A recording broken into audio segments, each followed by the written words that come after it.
Los buenos tiempos. Siempre que entrábamos en el despacho del conde de Lobeira atraía mis miradas, antes que las armas auténticas, las losas hispano-moriscas y los retazos de cuero estampado que recubrían la pared, un retrato de mujer, de muy buena mano, que por el traje indicaba tener, próximamente un siglo de fecha. Es mi bisabuela doña Magdalena Varela de Tobar, 12ª condesa de Lobeira, había dicho el conde, respondiendo a mi curiosa interrogación, en el tono del que no quiere explicarse más o no saber otra cosa. Y por entonces hube de contentarme, acudiendo a mi fantasía para desenvolver las ideas inspiradas por el retrato. Este representaba a una señora como de 35 años, de rostro prolongado y macilento, de líneas austeras, que indicaban la existencia sencilla y pura, consagrada al cumplimiento de nobles deberes y al trabajo doméstico, ley de la fuerte matrona de las edades pasadas. La modestia de vestir en tan encumbrada señora parecíame ejemplar. Aquel corpiño justo de alepín negro, aquel pañolito blanco sujeto a la garganta por un escudo de los dolores, aquel peinado liso y recogido detrás de la oreja, eran indicaciones inestimables para delinear la fisonomía moral de la aristocrática dama. No cabía duda. Doña Magdalena había encarnado el tipo de la esposa leal, casta y sumisa, fiel guardadora del fuego de los lares, de la madre digna y venerada, ante quien sus hijos se inclinan como ante una reina. Del ama de casa infatigable, vigilante y provida, cuya presencia impone respeto y cuya mano derrama la abundancia y el bienestar. Así es que me sorprendió en extremo que un día, preguntándole al conde en qué época habían sido enajenadas las mejores fincas, los pingües estados de su casa, me contestase sobriamente, señalando el retrato consabido. En tiempo de doña Magdalena.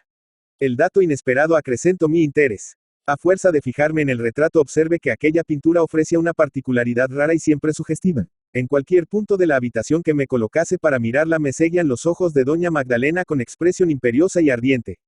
Casual acierto del pincel, o alarde de destreza del pintor, las pupilas del retrato estaban tocadas por tal arte, que pagaban con avidez y energía la mirada del que las contemplase desde lejos. Algunas veces, sin querer, levantaba yo la vista como si me atrajese tal singularidad y los ojos me llamasen.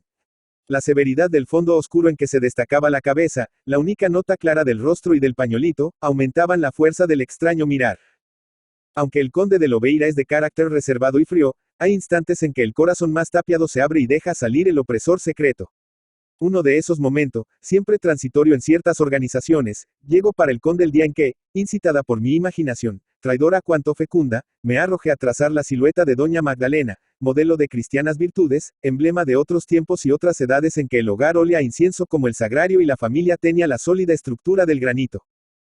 Por Dios, no siga usted, exclamó mi interlocutor, dejando de atizar la chimenea y volviéndose hacia el retrato como nos volvemos hacia un enemigo. El terror más craso de cuantos pueden cometerse es juzgar del pasado por la impresión que nos causan sus reliquias. Cáscara vacía, huella de fósil en la piedra, que verdad ha de contarnos un retrato, un mueble o un edificio ruinoso. Los soñadores como usted son los que han falseado la historia, poetizado lo más prosaico y embellecido lo más horrible. En ninguna época fue la humanidad mejor de lo que es ahora. Pero las iniquidades pasadas se olvidan y un lienzo embadurnado y lleno de grietas basta para que nos abrume el descontento de lo presente.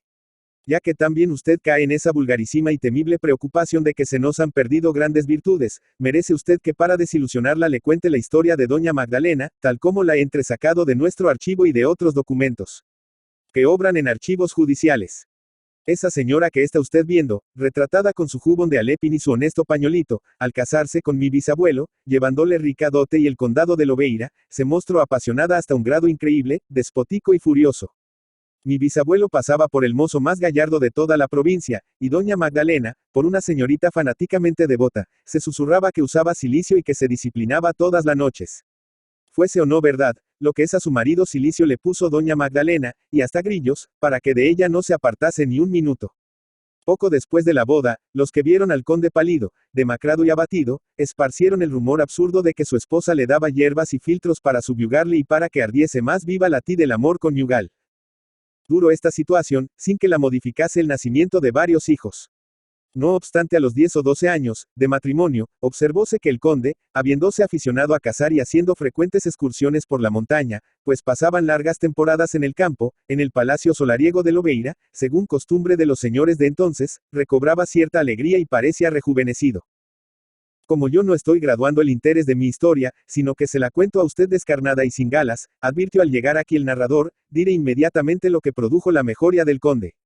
Fue que, algún tanto aplacada aquella pasión de vampiro de su mujer, pudo respirar y vivir como las demás personas. Usted objetará que todo el delito de doña Magdalena consiste en amar excesivamente a su esposo, y que eso merece disculpa y hasta alabanza. Si yo discutiese tan delicado punto, temería ofender sus oídos de usted con algún concepto malsonante. Indicaré que hay 100 maneras de amar, y que el santo nombre de amor cubre a veces nuestros bárbaros egoísmos o nuestras morbosas aberraciones. Y basta, que al buen entendedor. Ya continuo. Como a veces se guardan bien los secretos en las aldeas, doña Magdalena tardó bastante en entenderse de que su marido, al volver de la casa, solía descansar en la choza de cierto labriego que tenía una hija preciosa. En efecto, era así. El conde de Lobeira prefería a los suculentos manjares de su cocina señorial, la brona y la leche fresca servida por la gentil rapaza, que, con la inocencia en los ojos y la risa en los labios, acude a solicita a festejarle. Doña Magdalena, ya informada, no pensó ni un minuto que allí existiese un puro idilio, vio desde el primer instante el mal y agravio. Y acaso acertase, no pretendo excusar a mi bisabuelo, aunque las crónicas afirman que era honesta y sencilla su afición a la hija del colono. Lo histórico es que, en una noche de invierno muy oscura y muy larga, la puerta del paso se abrió sin ruido para dejar entrar a un hombre robusto, recio, vestido con el clásico traje del país, que hoy está casi en desuso. La condesa le esperaba en el zaguán, tomóle de la mano, y por un pasadizo oscuro le llevó a una habitación interior, que alumbraba una vela de cera puesta en candelabro de maciza plata. Era el oratorio. Detrás de las colgaduras de damasco carmesí que lo vestían, y que replegó la dama, el hombre vio abierto un boquete, a manera de cueva, un agujero sombrío.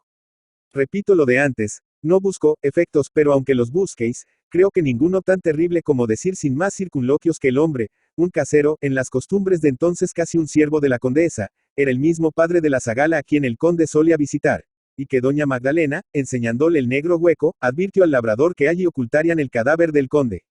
Enseguida le entrego un hacha nueva, afilada y cortante. Temió aquel hombre por la vida de su hija y por la suya propia. Impulsóle la cobardía o el respeto tradicional a la casa de Lobeira.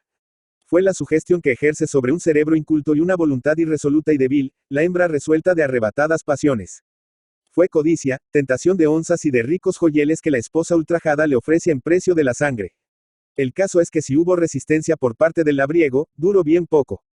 Según su declaración, hizo la señal de la cruz, atroz detalle, descalzóse, empuñó el hacha y siguió a la condesa hasta el aposento en que el conde dormía. Y mientras la señora alumbraba con la vela de cera del oratorio, el labriego descargó un golpe, otro, 10, en la frente, la cara, el pecho. El dormido no chistó. Parece que al primer hachazo abrió unos ojos muy espantados. Y luego, nada, sabanas, colchones, el hacha y el muerto, todo fue arrojado al escondrijo. La condesa lavó las manchas del suelo, cerró la trampa, y atestando de oro la faltriquera del asesino, le despachó con orden de cruzar el Miño y meterse en Portugal. Un rumor vago al principio, y después muy insistente, se alzó con motivo de la desaparición del conde de Lobeira.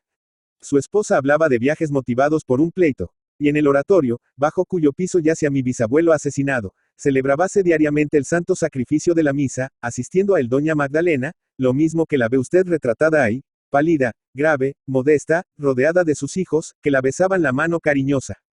En aquel tiempo no había prensa que escudriñase misterios, y la coincidencia de la desaparición del conde y la del casero y su hija, la linda moza, dio pie a que se sospechase que el esposo de doña Magdalena vivía muy a gusto en algún rincón de esos que saben buscar los enamorados.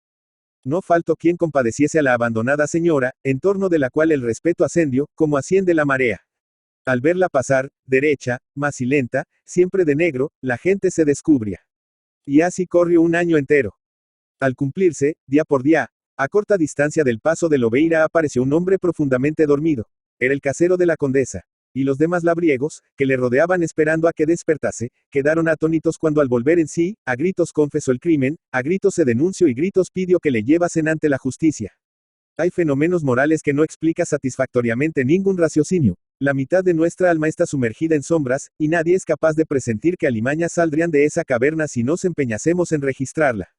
El aldeano, cuando le preguntaron el móvil de su conducta, afirmó con rústicas razones que no lo sabía, que una gana irresistible, un volunto, como dicen ahora, le obligó a salir de Portugal y a ver de nuevo el paso, y que al avistarlo le acomete un sueño letárgico, invencible también, y ya despierto, un ímpetu de confesar, de decir la verdad, de ser castigado, porque, sin duda, calculo yo, su endeble alma no podía con el peso del secreto que impenetrable y tranquila, guardaba el alma varonil de doña Magdalena. La prendieron, claro está, y aún se enseña en la cárcel marinerín el negro calabozo donde la condesa de Lobeira se pudrió muchos meses. El casero fue ahorcado. Y para librar a mi bisabuela del patibulo empeñóse la hacienda de mi casa.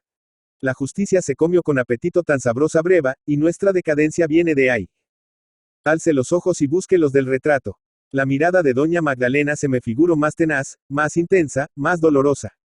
El bisnieto callaba y suspiraba, como si le oprimiese el corazón el drama ancestral, como si percibiese la humedad de las lágrimas evaporadas hace un siglo. El Imparcial, 22 de enero de 1894. Emilia Pardo Bazán. Emilia Pardo Bazán, La Coruña, 16 de septiembre de 1851, Madrid, 12 de mayo de 1921, condesa de Pardo Bazán, fue una noble y aristócrata novelista, periodista, ensayista, crítica literaria, poeta, dramaturga, traductora, editora, catedrática y conferenciante española introductora del naturalismo en España. Fue una precursora en sus ideas acerca de los derechos de las mujeres y el feminismo. Reivindicó la instrucción de las mujeres como algo fundamental y dedicó una parte importante de su actuación pública a defenderlo. Entre su obra literaria una de las más conocidas es la novela Los Pasos de Ulloa, 1886. Pardo Bazán fue una abanderada de los derechos de las mujeres y dedicó su vida a defenderlos tanto en su trayectoria vital como en su obra literaria. En todas sus obras incorporó sus ideas acerca de la modernización de la sociedad española, sobre la necesidad de la educación femenina y sobre el acceso de las mujeres a todos los derechos y oportunidades que tenían los hombres. Su cuidada educación y sus viajes por Europa le facilitaron el desarrollo de su interés por la cuestión femenina. En 1882 participó en un congreso pedagógico de la Institución Libre de Enseñanza celebrado en Madrid criticando abiertamente en su intervención la educación que las españolas recibían considerándola una doma, a través de la cual se les transmitían los valores de pasividad, obediencia y sumisión a sus maridos. También reclamó para las mujeres el derecho a acceder a todos los niveles educativos, a ejercer cualquier profesión, a su felicidad y a su dignidad.